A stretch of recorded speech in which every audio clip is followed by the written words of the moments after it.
नमस्कार. चला, आज एका खास बोधकथेच्या दुनियेत शिरूया. या कथेचं नाव आहे कोल्हा, उंदीर आणि लोभाचा मुकुट. तर विचार करा, जेव्हा एखादी चांगली गोष्ट दाखवून आतमध्ये मात्र स्वार्थ दडलेला असतो, तेव्हा नेमकं काय होतं? हीच गोष्ट आपल्याला या प्रश्नाच्या अगदी मुळापर्यंत घेऊन जाणार आहे. ठीक आहे, तर मग कथेच्या पहिल्या टप्प्याकडे जाऊया. नाव आहे आगीतून मिळालेला मुकुट. आणि त्यातून आलेला एक, म्हणायला गेलं तर अपघाती वेश. कल्पना करून बघा, घनदाट जंगल आहे आणि त्यात भयंकर आग लागलीय आणि या आगीच्या लोळांमध्ये एक कोल्हा सापडतो. आता जीव वाचवायचा कसा? तर तो काय करतो, आपलं डोकं एका झाडाला घट्ट दाबून धरतो. बरं, आग विझते आणि मग काय होतं? तर त्याच्या सगळ्या अंगावरचे केस जळून जातात.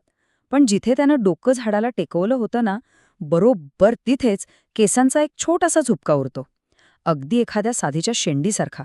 आणि बस, इथेच त्याच्या डोक्यात एक कपटी विचार येतो. तर मग आता बघूया या कोल्ह्याचा ढोंगी साधूचा अवतार, कसा तो एक पवित्र संरक्षक बनून समोर येतो.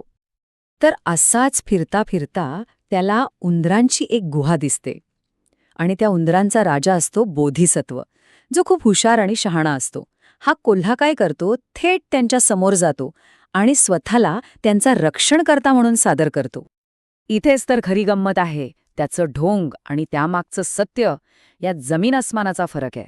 बघा, तो स्वतःला काय म्हणवतो, भारद्वाज, अग्निदेवाची पूजा करणारा साधू, जो त्यांचं रक्षण करायला आलाय. पण खरं काय आहे, तो एक भुकेला कोल्हा आहे, जो त्यांना खाण्याच्या इरादेनेच आलाय. आणि त्यानं भारद्वाज हे नाव निवडलं, यात त्याची धूर्तता बघा. भारद्वाज हे काही साधंसुद्धा नाव नाही, तर प्राचीन भारतातल्या महान ऋषीमुनींच्या कुळाचं नाव होतं. साहजिकच हे नाव ऐकून उंदरांचा विश्वास जिंकणं अगदी सोपं झालं. तो उंदरांच्या राजाला काय सांगतो, असा आहे, मी रोज सकाळी आणि संध्याकाळी तुमची मोजणी करेन, म्हणजे कळेल की जेवढे उंदीर बाहेर गेले तेवढे परत आले की नाही. बस अशा प्रकारे मी तुमचं रक्षण करेन. किती साधा, सरळ आणि विश्वास ठेवण्यासारखा प्रस्ताव, नाही का? पण गंमत म्हणजे या तथाकथित संरक्षणाचा परिणाम उलटाच होता. संख्या वाढत नव्हती, तर कमी होत होती. आणि त्यामागे होता एक भयंकर रोजचा क्रम. तर त्याचा हा दिनक्रम कसा होता? अगदी सोपा. सकाळी बाहेर जाणाऱ्या उंदरांना मोजायचं, संध्याकाळी परत येणाऱ्यांना मोजायचं, आणि मग रांगेत जो सगळ्यात शेवटी असेल त्याला गुपचूप पकडून खाऊन टाकायचं. किती भयंकर आणि क्रूर कपट होतं हे. आणि मग काय, दिवसेंदिवस उंदरांची संख्या कमी होऊ लागली. रोज एक एक जण गायब होत होता आणि इकडे कोल्ह्याचं पोट मात्र भरत होतं. पण उंदरांचा राजा बोधिसत्व, तो तर खूप हुशार होता. त्याच्या लगेच लक्षात आलं की काहीतरी चुकतंय. रोजची मोजलेली संख्या आणि खरी संख्या या ताळमेळच बसत नव्हता.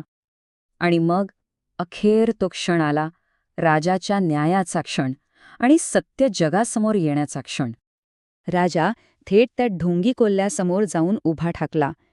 त्याचा तो साधू साव आणि त्यामागचं खरं रूप सगळ्यांसमोर आणायला तो पूर्णपणे तयार होता. तेव्हा राजाने त्याला ठणकावून सांगितलं, तुझ्या डोक्यावरची ही शेंडी सद्गुणांमुळे नाही, तर तुझ्या लोभामुळे आलेली आहे. आमची संख्या काही केला जुळत नाहीये.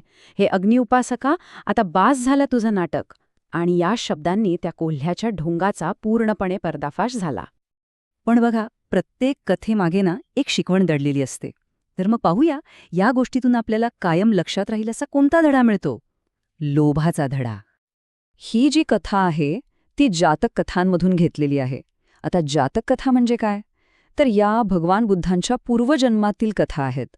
आणि प्रत्येक कथेतून एक महत्त्वाचा बोध, एक नैतिक शिकवण दिलेली असते. तर मग ही गोष्ट आपल्याला नेमकं काय शिकवते?